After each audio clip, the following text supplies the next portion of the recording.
Major support for Do the Math has been provided by Chevron, the Kern County Superintendent of Schools, Edison International, Kern Schools Federal Credit Union, California Resources Corporation, Bakersfield West Rotary Stroop Family Foundation, Panama Buena Vista Union School District, Bakersfield City School District, and the Kern High School District, with additional production assistance provided by these supporters of education in Kern County and throughout the state of California.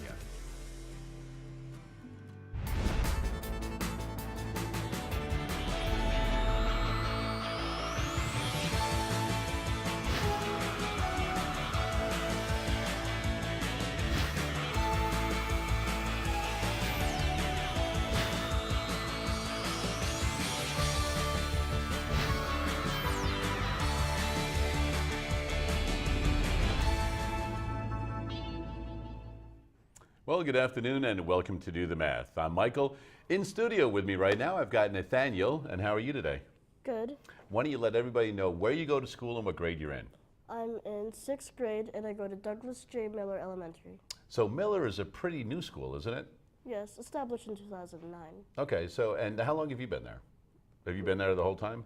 Well, since 2011, 2012. So since kindergarten, you've been at Miller. Mm-hmm. And are they Mustangs? Yes. Okay, I thought I had that one correct. Well, Nathaniel, we do have phone tutors here until 5:30 this afternoon, but if somebody wanted to get a hold of us, how could they do that? Well, in Bakersfield, you can go to 636-4357. Toll free is 1-866-636-6284. The email is dothemath@kern.org. And if you want to watch online, you can do dothemathonline.net. And look for us on social media, Facebook, Instagram, Twitter, and YouTube. Dude, that was perfect. Nicely done. So we do have phone tutors available until 5:30. Nathaniel, you know all of the different ways that you can get a hold of us. We'll have Nathaniel doing a little bit of work. We will be going out to Dreammaker today, and they'll be doing a little bit of remodeling and explaining to us how they apply mathematics and that. But before we do any of that, let's first take a look at today's Math in the News.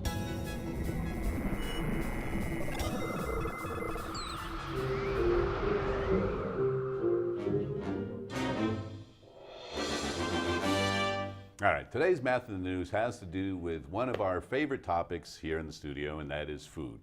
Now, Nathaniel, are you familiar with the Super Bowl, the football game coming up this weekend? No. Okay, so this weekend there is a big football game, the Super Bowl, coming up, and there's always a lot of parties.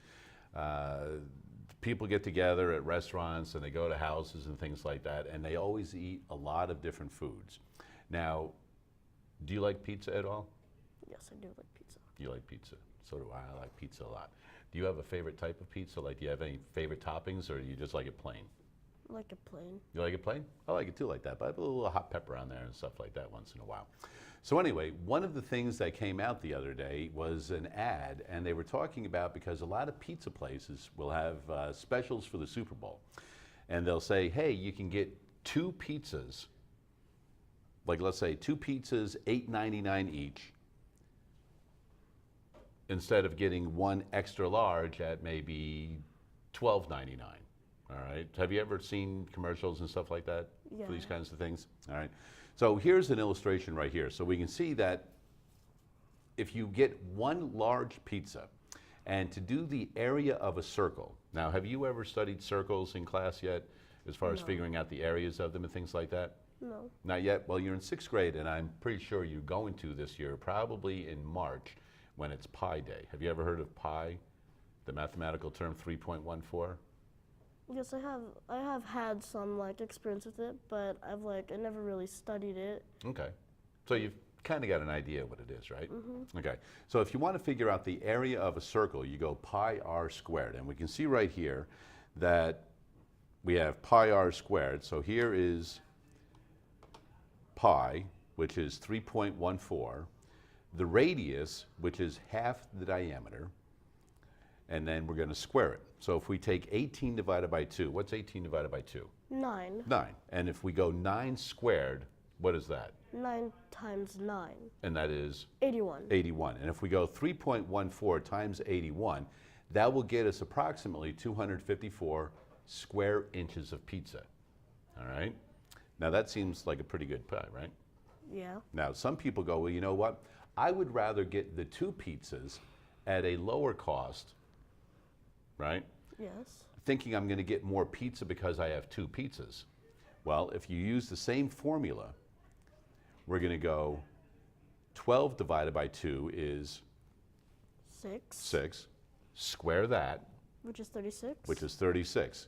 And then we're going to go 2 times pi, which would be 6.28 and all that, times 36. So you can see that it only comes out to be 226 square inches of pizza. Now, one of the people that owns a pizza shop explained the deals for 2 smaller pizzas always get more people in the door, even though it's less pizza. 2 large, medium for whatever the price is, sounds better than the higher sticker price for the 1 big pizza. We've run deals on big pizzas before, they say, and they're never as popular as the 2 pizza deal. So even though you get less pizza, people spend the money because it sounds like more pizza. Does that make sense to you? Yes. Yeah, they're like, oh, I get 2 pizzas, so I'm going to get more pizza, but they're actually getting what? Less. They're getting less pizza. So I figured, all right, perfect thing to talk about, so let's go ahead and take a look at parts of a circle, all right? So we know that the area we spoke about was pi r squared. So here's pi, the symbol, the radius squared. And we can see that all the way across the circle is called the diameter. And half of that diameter is a radius, no matter what direction you go in, all right? So to find the circumference, that's a different formula. So you're going to go pi times the diameter instead of pi r squared, okay? So you're going to go 2 times the radius. So even though some people may like more pizza, here's an illustration if you like more crust. So if you like more crust, the 1 pizza, right, will give you 56 inches of crust basically. But if you wanted the 2 pizzas, because of the amount of crust, you're actually going to get more crust.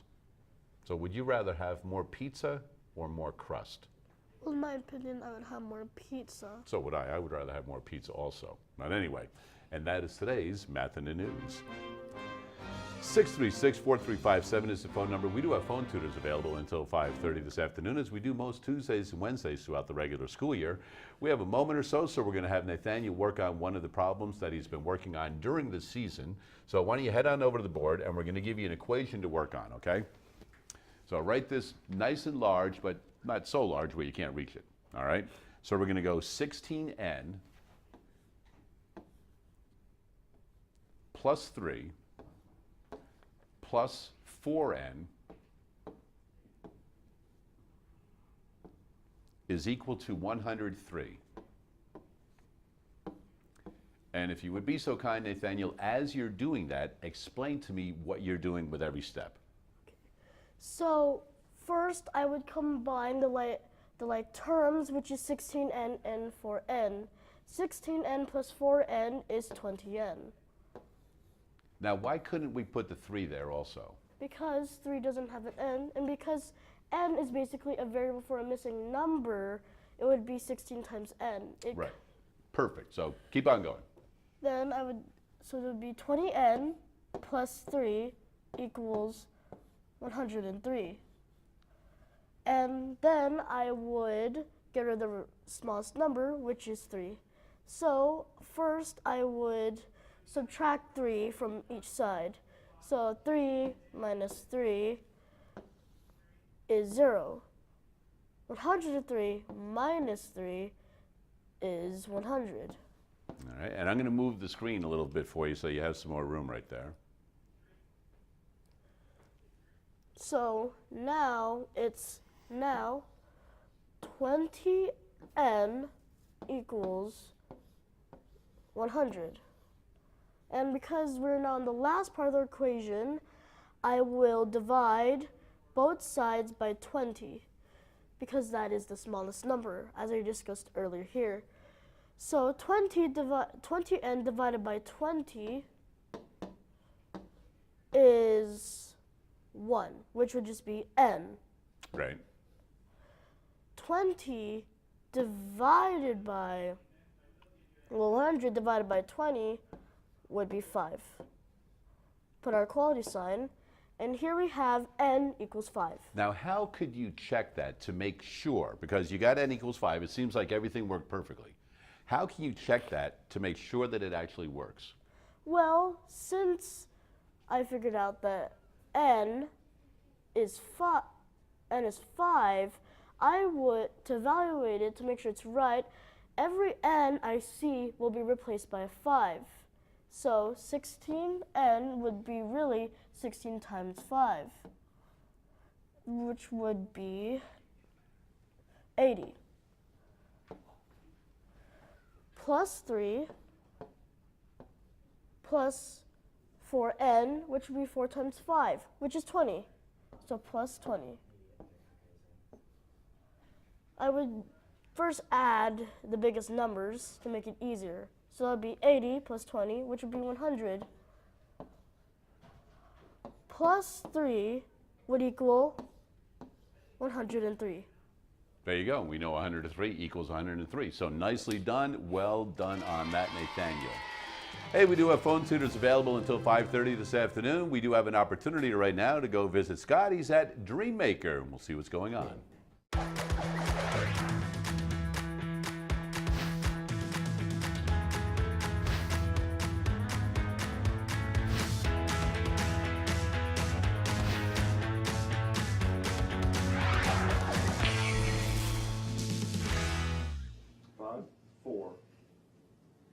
Hey, we're live here at Dreammaker's Bath and Kitchen, so we can do a little math in the real world. We're so pleased to have Patty and Everett with us. Patty, thanks for your time. Oh, welcome. And We're Everett, excited thanks so to much for have your you all time. here. Thanks for coming in. Awesome.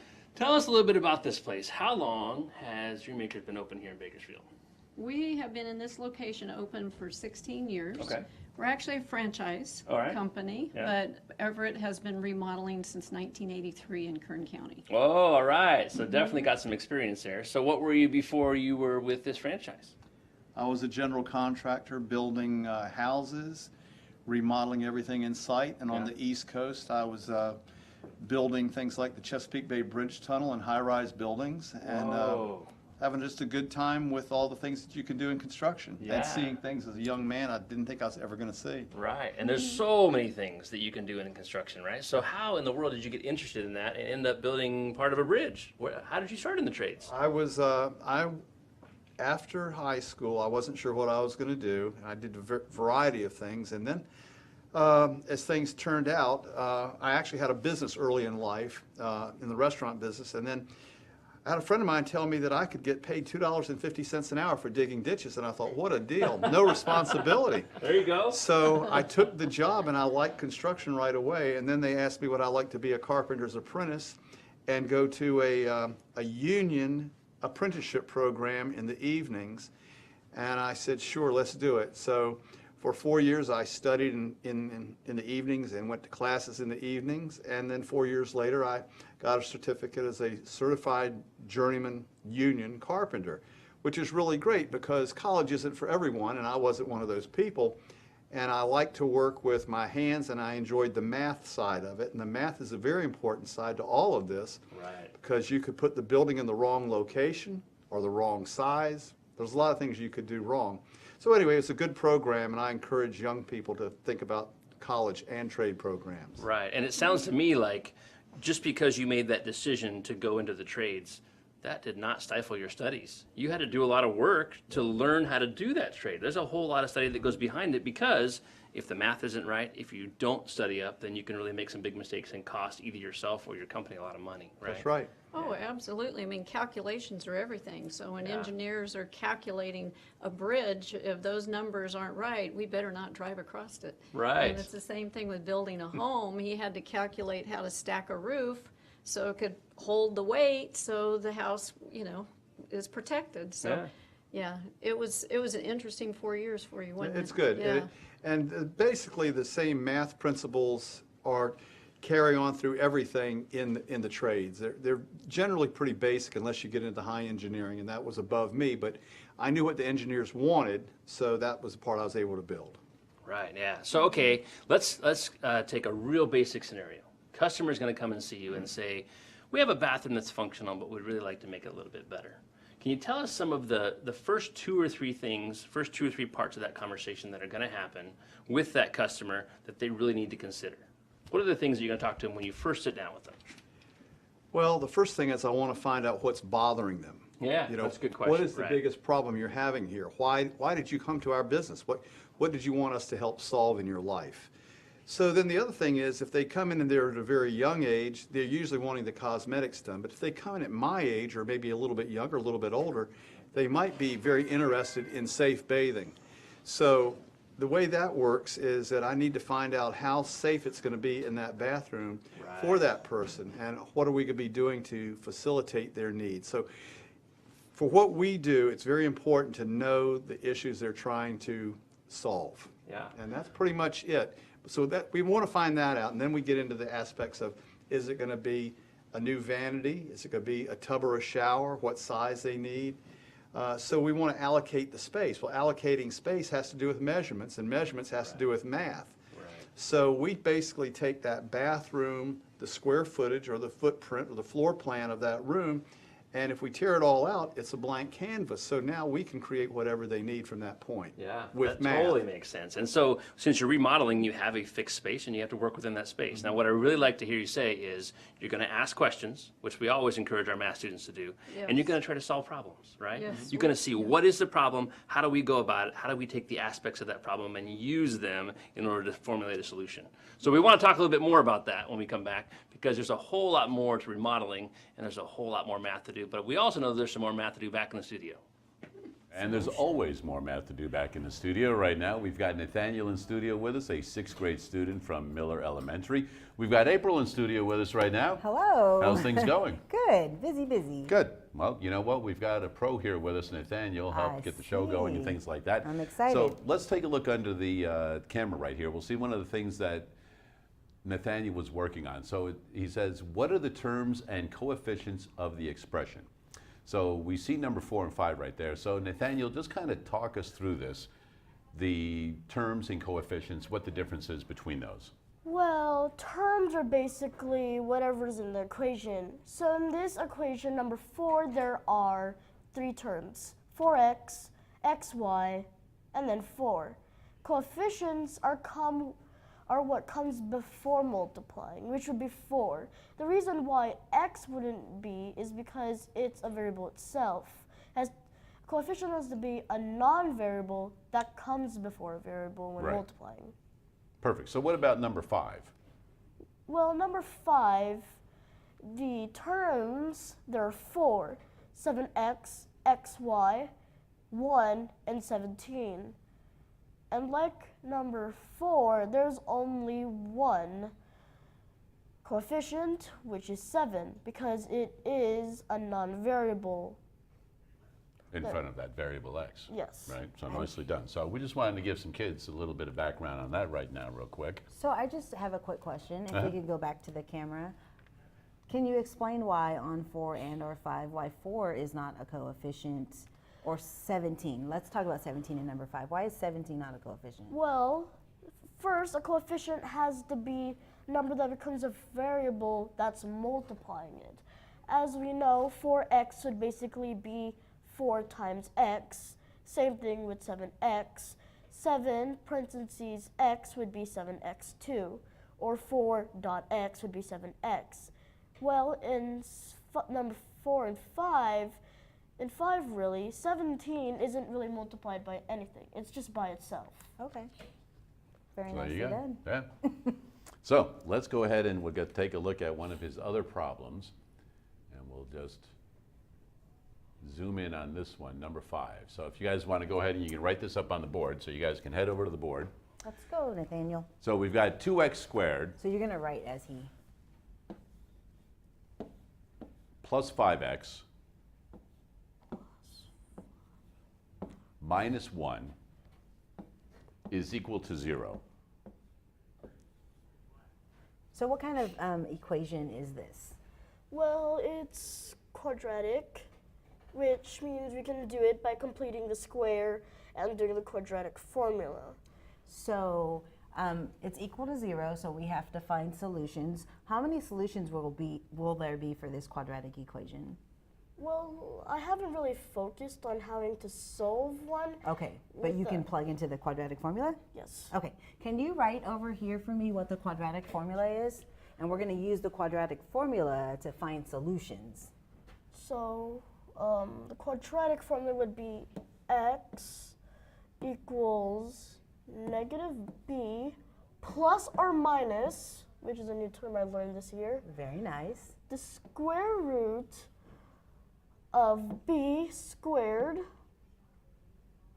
minus 4ac, all that over 2 times a. Now, April, are you familiar with the song, the little thing that goes with this? I don't, the Pop Goes the Weasel song? Yeah, I mean, There let me was see a if we can get that. negative. Okay, so go ahead and let's hear this. I don't know if I know it. Oh, come on now. I know that in junior high you guys start every day with that song. I'm I only actually kidding. taught this in high school, and I told a story that I probably don't want to tell right now. Okay, well, you know what? I just wanted It to throw was you more high school out age. there and see if you remember that song. Because I remember somebody had the song and they would sing it on air, and it was just, anyway. So if you're wondering what is b, what is a, and what is c, We are. Tell us. first, the first term, as I've discussed earlier, there's terms as discussed earlier, and this is the first term, 2x. But really, we won't be focusing on this. But really, we'd just be focusing on this. Okay. This number here, This number is called a it's a whole number 2. It's also a coefficient. coefficient. This would be a. Okay, so to the coefficient multiplied by that x squared term is a. Yes. So this would be a if we're going to plug it into the quadratic formula. Okay. Now, really, we'll just get rid of this x here. And so 5 would be our b. B And our negative 1 is would going to be our c. C. Okay, can I say something really quickly? So this quadratic equation is written in standard form. And standard form is ax squared plus bx plus c, and that's going to equal 0. So a, b, and c will always be numbers where we had a, b, and c, and that's where that's coming from. So you can go ahead and plug that into the quadratic formula. So this means that everywhere you see a, what are you going to put in its place? You will plug in 2. And then likewise, B With is going to be, 5, and C is going to be, negative 1. how do you know? Because I've learned this. First is A, B, and then C. But how do you know C is negative 1? Like, what tells you that C is negative 1? Well, when you look at an equation, normally there is, in a one like this, there are 3 terms, right? Mm-hmm. And if I just get rid of the x, well, I would just figure out that it's just 2, 5, and negative 1. Because there's a negative sign right here. And I would just write in alphabetical order from left to right, A, B, and C. Perfect, let's plug it in. So, Let's move this screen down just a little bit. Okay, are you ready? so as we know, B is 5. So I will first plug in 5 here. So we're finding the solutions for x, and we're going to plug in So it would be negative 1 times 5, which is negative 5. negative 5. And That's the then, opposite of b. yes, plus or minus b squared, which is 25 But we're going to put the square root sign there, right? There you go. The square root of, of 25. that's 5 times 5. That's where you get the 25 from, yes. And then this is 4 times A times C, which if I plug it in, this would be 4 times 2 A times C, which is negative 1. negative 1. And since this is a negative, if there are 2 negatives, that makes a positive. Positive. So this would be a positive and positive. So in our equation here, negative 4AC would be positive 4AC because there's already another negative. And a Okay. negative and a negative makes Make a positive. Perfect. So 4 times 2 times 1. Is 4 times 2 is 8 times 1 is 8. 8. So it's plus 8. And that's going to be all over 2 times a, which is 2 times 2, which would be 4. And these are solutions for x. Yes. Okay. And I'm not sure if you know, but there's going to be more than one solution here. But can we simplify this even further? Yes. So what would you do next? So could you like? Sure. Maybe. So since it's -5, there's nothing to actually change it with. So it'd be a Negative 5. 5 Opposite of 5.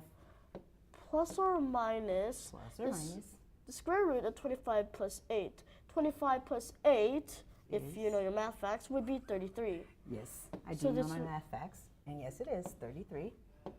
All that over 4. And that is how you simplify the quadratic formula if you don't know how to solving it. So then this would give us 2 solutions. If I'm going to go into the next level of math, I've got the opposite of 5 plus or minus the square root of 33 over 4. That would be, I'm sorry,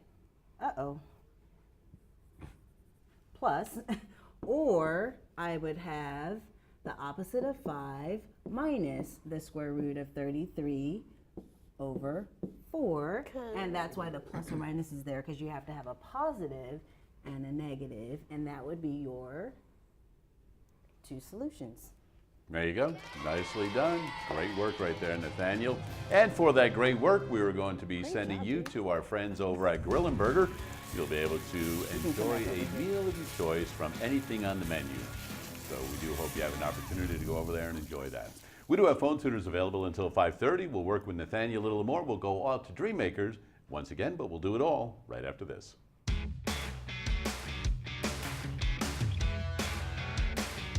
Today we're at Pond School, home of the Eagles, and we're here to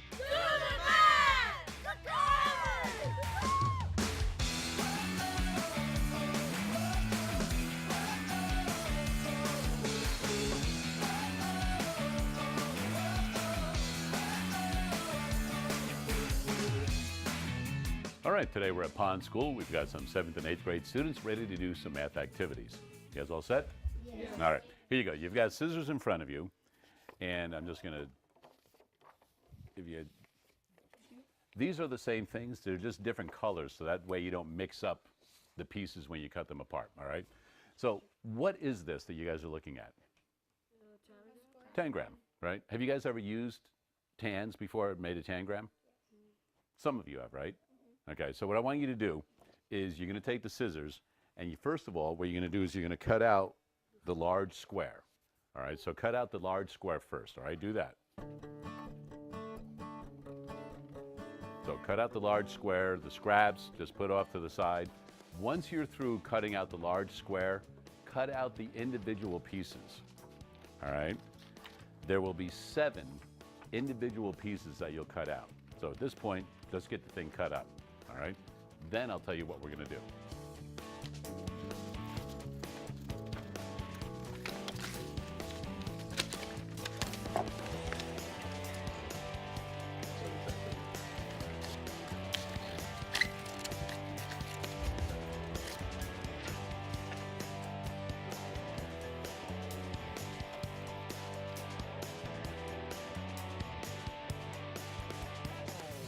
What I want you to do is I want you to take all the pieces and make a square out of it again.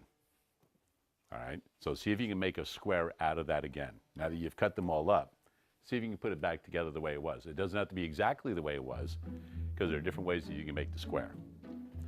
So see if you can make a square with the 7 pieces you can. Eliminate any of them. Oh, we could take any of them out? No, you have to use all of them. Oh,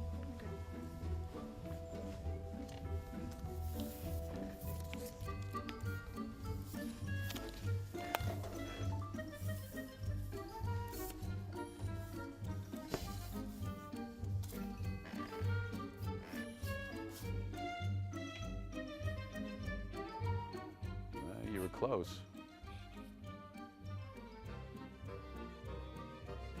All right, here's what we're going to do. What I want you to do is you can use any of the shapes. You don't have to use all of them. Make something out of it, right? Make some sort of design. Make something. okay? Some people go, oh, I can make a dog out of this, or I can make something that looks like a flower, or I can make a building, right? So make something out of the different tans that you have. You can use all of them if you want, or you can just use select ones. All right, what have you got? A flower. A flower, right? A flower with a square top on it, right? But it does look like a flower, right? How could you use this piece to make it look kind of more realistic? Because everything else does, right? So you've got some petals and some leaves. What could you do with that to make it look?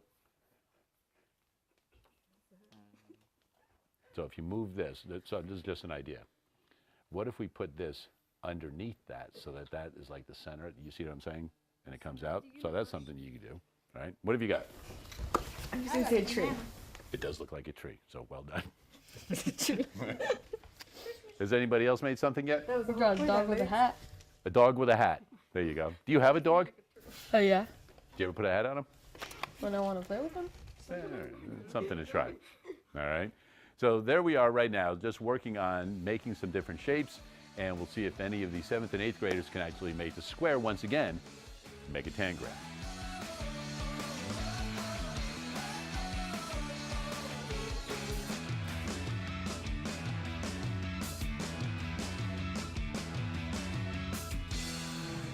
And once again, a big thanks to the staff and students at Pond School. We had a wonderful visit out there. We do have phone tutors available until 5:30 this afternoon. We've got Nathaniel, a 6th grade student from Miller Elementary, visiting us this afternoon. Right now, we do have another opportunity to go visit our friends at Dreammaker with Scott.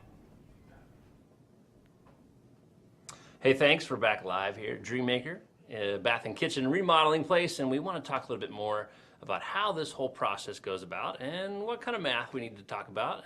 But most of all, we want to know a little bit about your customers. They're going to come in here, and first of all, I see these awards all over the walls. Why is your place so much different than someone else? And not to disparage anyone else, but you do a really quality job. What is the difference between your place and someone else in Bakersfield? Well, I think a lot of it is, one is we care. And we do want to make sure that the clients are getting what they want, that we're meeting their needs and, of course, their wants. So besides that, we have a tremendous amount of experience. We've been doing this for a long time. Right. We've probably got 150 years of experience under this roof just in construction. So there's nothing we haven't seen many times before, just in different varieties, but it's just anyway, it works fine. So we dig into that, find out what they're trying to accomplish, and we care a lot. We ask deep, leading questions. We ask questions in such a way that we can actually figure out, this is the top of the funnel, this is the bottom, and here's all the things that can take place, and what comes out of the bottom of the funnel, which is a small amount, is what they've specifically asked for. Right. So they really are getting personal service here, and they're really getting a personal model of exactly what they're asking for, and that comes from asking those questions. And that's a great strategy for students in the classroom too, right? They can ask those specific questions to get down to an answer. That's right. Yeah. The other thing too is you always want to work to a person's budget. There's, as all of us know, there's different kinds of cars out there. There's very expensive cars, fast cars. There's some not so expensive cars. So we want to work to a client's budget, so we want to show them the type of car they're looking for. Right. We don't want to show them the Maserati if they're after just a nice Chevy or Ford. Yeah. So, okay, let's say that without even working with the specific numbers here, let's say I have a very moderate budget. I'm not going to go super high end, but I also don't want the cheapest. If I wanted to redo my bathroom, where in this room would you start, do you think? Well, if it's a complete bathroom remodel, we're probably going to want to talk first about where they're going to bathe. Is it going to be a tub or is it a shower? Right. It's important to have a bathtub some part of your house because there's always bathing of little children. But, or pets, right? Or Dogs, pets. yes, Or that's pets. always something. Yep. You can always put the pet in there. That's right. But more people are leaning towards shower these days. Yeah. So we have a variety of showers that we can do.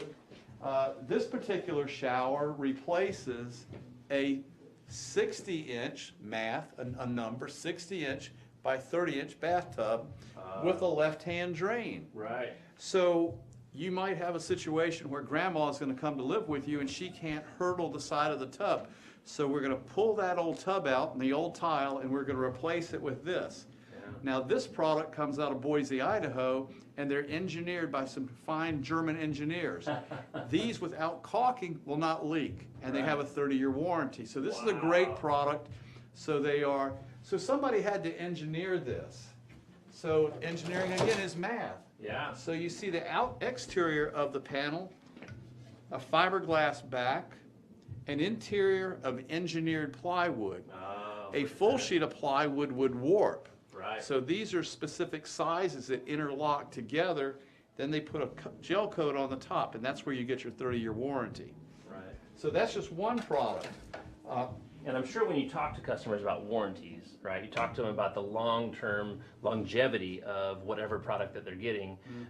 Sometimes I'm sure they say, well, it seems to be really expensive. And you can have that conversation, right, with a customer and say, well, you can pay a little more now for a 30-year warranty. This is really going to serve you for a long time.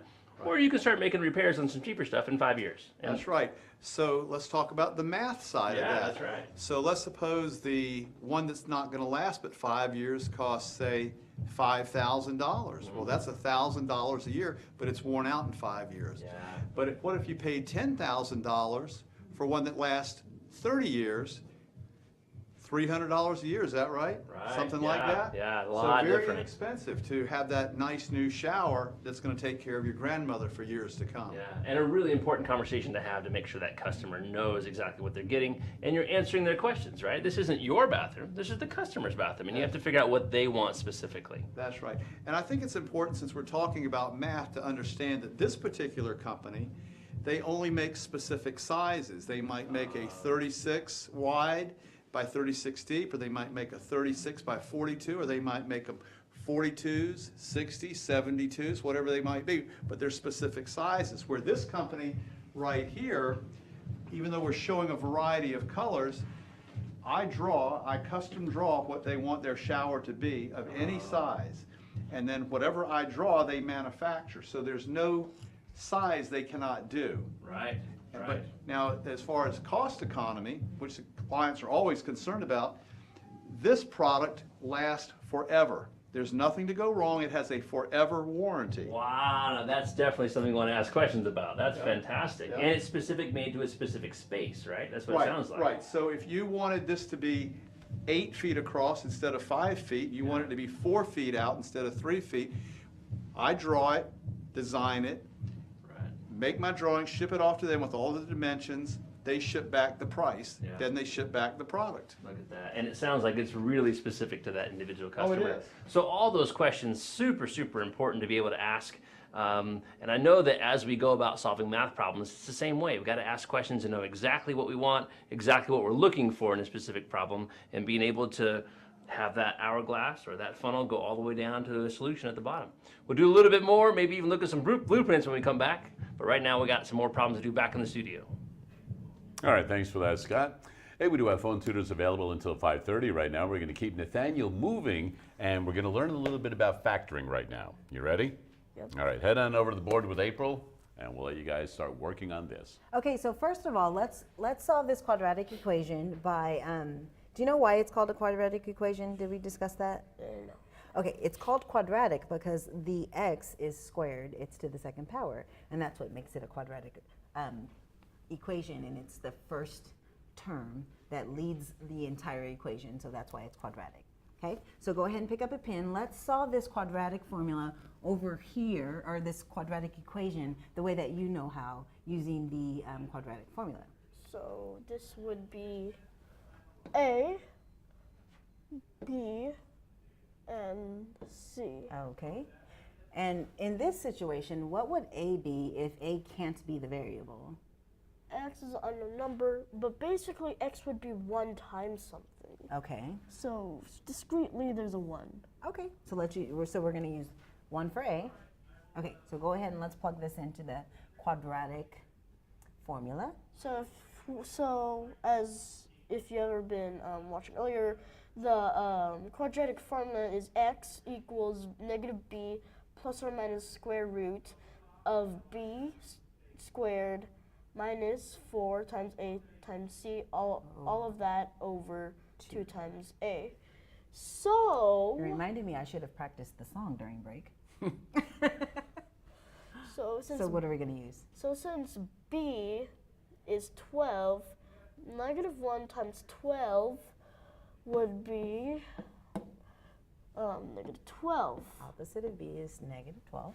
Plus or minus the square root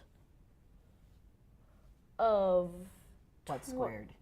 b squared, which would be 12 squared, 12 squared? which is 12 times 12, Yes. which is 144. 144, which is b squared Minus, which is 4 times a times c. Since a is 1, c is 36, it'd 36. be negative 4 times 1 times 36. We all know that basically 4 times 1 is basically whatever. for identity property. Yes. So it's the identical thing. So basically the only thing we really have to do is 4 times 36, which is 4 times 36 would be 4 times 24. 4 times 6 is 24? Yeah, Okay. so which is 24 plus 12. Well, 120. 120, because you've, in your head, you've multiplied 4 times 6 for 24 and 4 times 30 for 120. Okay, go ahead. And so this would be, so 120 plus 24, which would be minus 144. 144. Oh no, it's going away. And then we're gonna, that's all gonna be over 2, which is 2 Two- times 1 two is times- 2. 2a.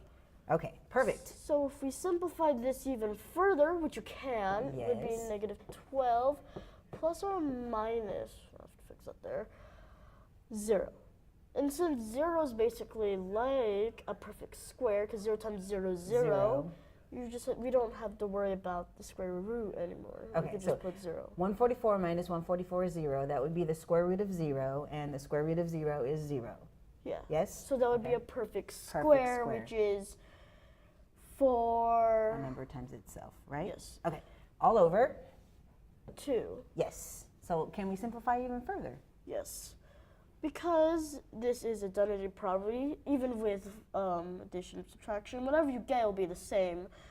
So it'd be negative 12 plus 0 would just be 12 over 2, which is also known as 12 divided by 2. That's negative 12 divided by 2, Yeah, correct? so it'd be negative 12 plus 0 would be negative 12 over 2, Okay, which would be negative 6, because there's only 1. so you can put negative. equals, negative 6 there. And then over here, put x equals, because those are the solutions, right? Yes. Okay, so let's switch pins. Okay, so let me show you a different way, okay? I can also solve this quadratic equation by factoring. Okay, so I'm gonna look for, when I factor, I'm looking for 2 binomials that I can multiply together. So I'm gonna put x, since this is x squared, I know that this is gonna begin with an x, and I have to multiply an x by an x to get an x squared. Oh, Okay. I think I remembered a bit of this, except I normally do this when this side would be some other number like 36 and so on. Oh, okay. So if you set your equation equal, your quadratic equal to 0, you can solve by factoring. So I can think of a couple of things. What I need to do is I need to see what multiplies. I can think of a number that multiplies to this 36, and at the same time, what adds to 12. Okay? So there's this method called the diamond method. And with the diamond method, I can think of 2 numbers that multiply to 36 and that add to 12. So can you think of a number that when I multiply it to another number, it's 36, but when I add it, I get 12? Not really. Kind of confusing. So what numbers can you multiply to get 36? You tell me. 6 times 6. 6 times 6, see, you got it. What else? 9 Times 4. 4. What else? 2. 2 times 18. 18. 3 Can- times 12. 3 times 12. Any others? Can you multiply a number by, we've got 1 and 36, right? Because it's identity. We can multiply 1 by a number. So 1, 2, 3, 4. Can we multiply a number by 5 to get 36? No. And then we've got 6, so I think we have all the factors. So if I look at this set of factors, I know that if I multiply all these numbers, I get 36. But if I add 3 plus 12, will I get 12? No. If I add 6 plus 6, will I get 12? Yes. If I add 9 plus 4, will I get 12? No. And then 2 plus 18, will I get 12? No. So then I know that I need 6 plus 6, because 6 plus 6 is 12, and 6 times 6 is 36, right? So how do I place these numbers here? So I know that I'm going to use 6 and 6. So then I have to look at the signs. Positive 6 times positive 6 is positive 36. Positive 6 plus positive 6 is 12. Now that I think about it, I actually did do stuff like this, except the monomials, as I said, were a different number. I forgot that I didn't do stuff like that, which would be 0. But I still know that this Do you know how to solve this? Yes, I just need something to help me. Okay. And if we ever simplify this even further without doing this, this would be parentheses x plus 6 parentheses to the second Square. power. Yes, it would. But if I put it to the second power, I could solve it that way, but I'm going to erase this really quickly, and then I'm going to solve it a different way. Because if I put a 0 here, whenever I multiply 0 by anything, what do I get? 0. So if I know what makes x 0 here, I know that I have a solution. So if I see x plus 6 equals 0, how would you solve that? Well, the most obvious solution would be -6. But how do you get the most obvious solution? How would you get a -6? Because there's a 6, there's nothing else to multiply, divide, pi with. There's only x plus 6. And so you know that if you add the opposite, then you can get to 0, right? You use the additive inverse. Or if I'm solving an equation, a one-step equation, if I subtract 6 on both sides of the equal sign, x will equal 0. What's 0 minus 6? -6. -6, is that what you got? Yes. There got you the go. same answer. Nicely done. 2 different ways to do the same problem right there. All right, we do have phone tutors here until 5:30. We'll be Great back job, with kid. more right after this.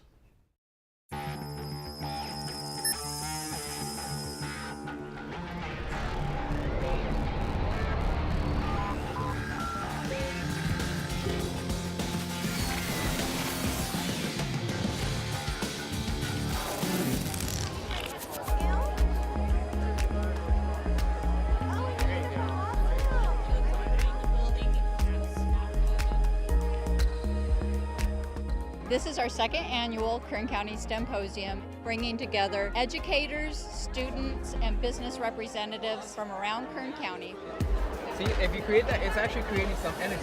It's an opportunity for businesses to light a fire in young people and show them this is what you will love if you decide to come work in my industry. Let me help you.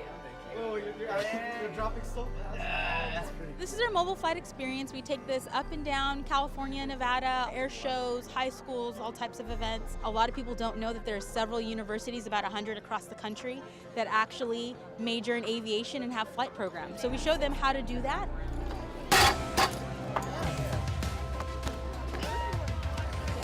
There's so much energy here. The event has grown probably threefold over last year.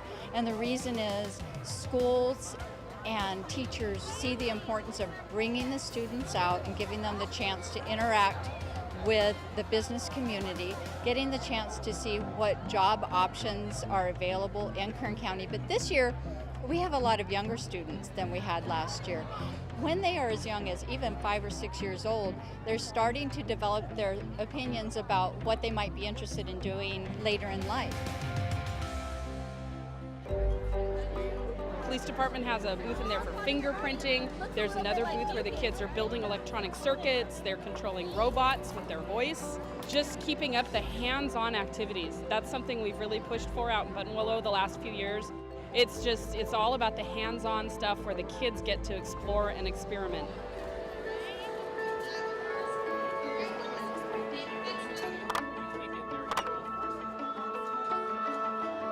My daughter, she loves science, technology. My son likes math. So it's just a good opportunity for them. My daughter, she says she wants to be a scientist, a chemistry. Yeah, she loves everything. Seeing them smile and interested in stuff that's not their phones, that's awesome. The location at the fairgrounds has been terrific. There's room for expansion.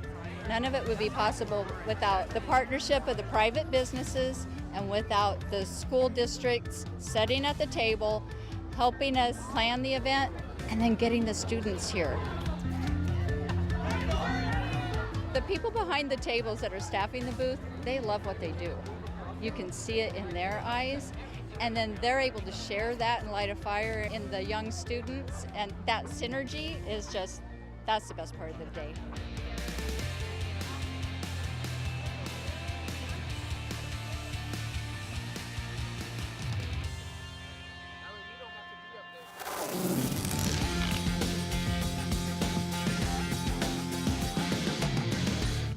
Hey, here we are back once again. Remember, we do have phone tutors available until 5:30. We've got Nathaniel in studio with us doing some excellent mathematics today.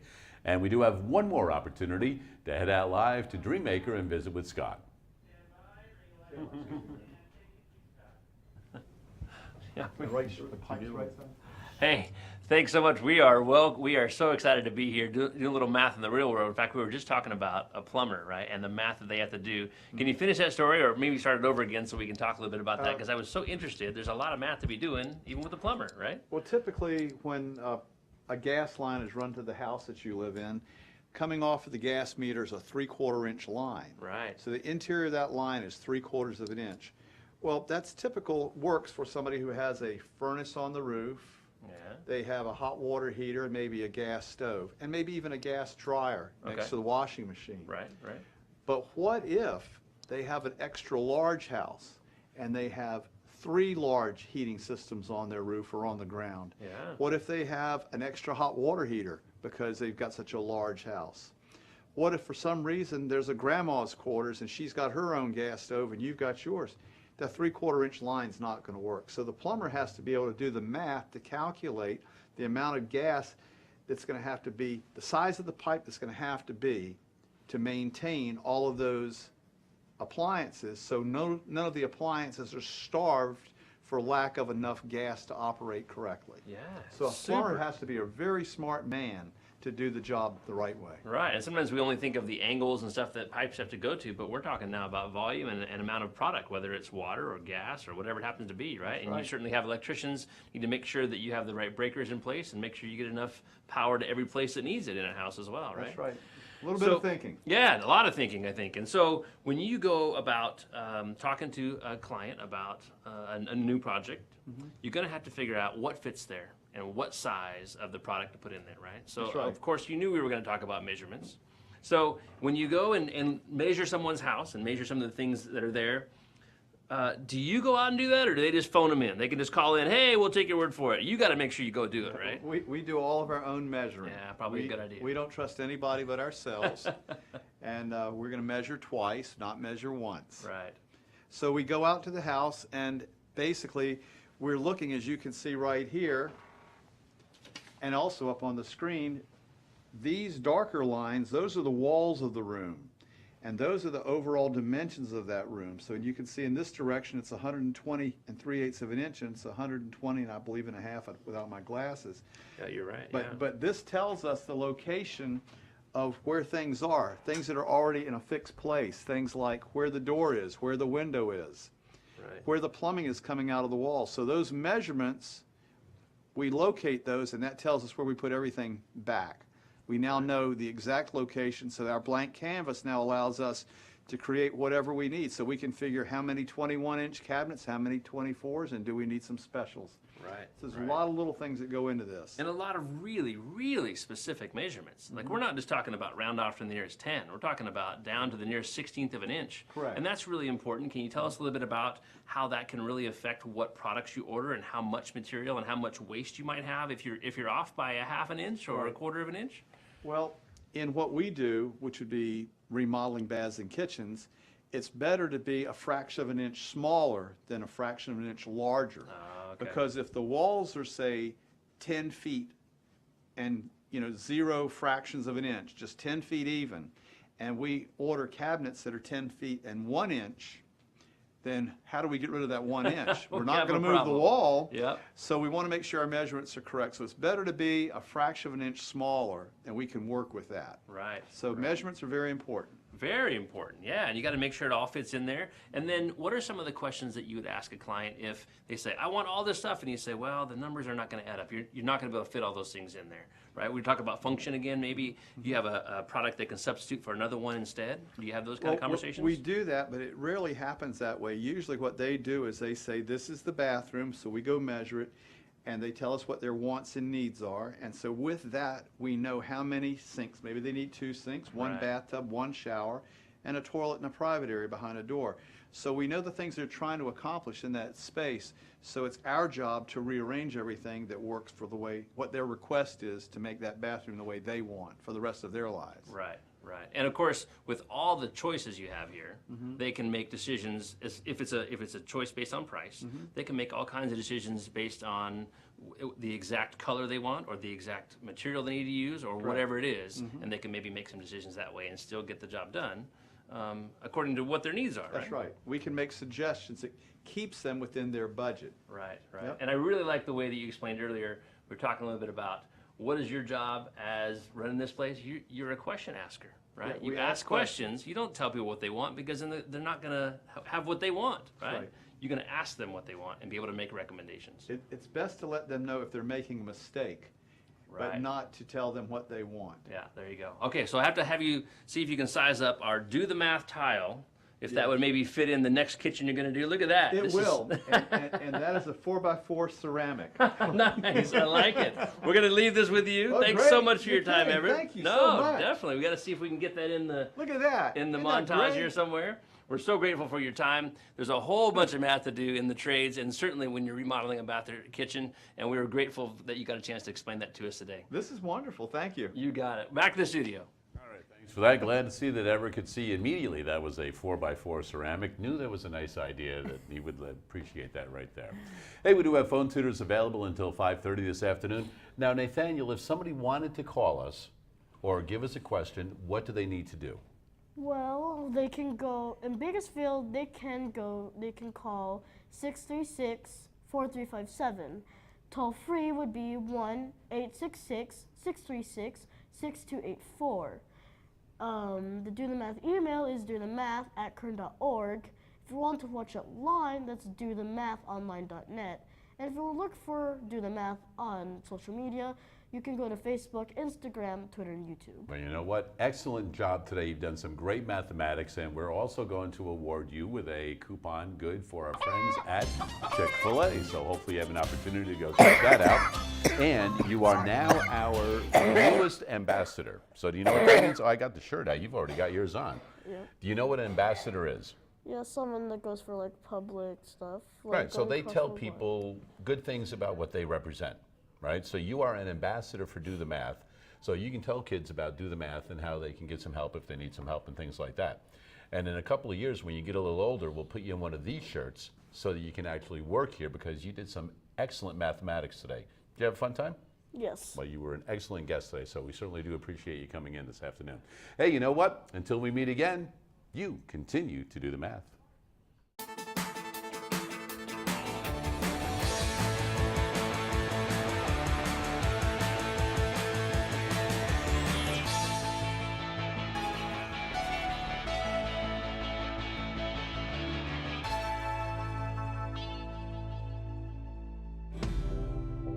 Major support for Do the Math has been provided by Chevron, the Kern County Superintendent of Schools, Edison International, Kern Schools Federal Credit Union, California Resources Corporation, Bakersfield West Rotary Stroop Family Foundation, Panama Buena Vista Union School District, Bakersfield City School District, and the Kern High School District, with additional production assistance provided by these supporters of education in Kern County and throughout the state of California.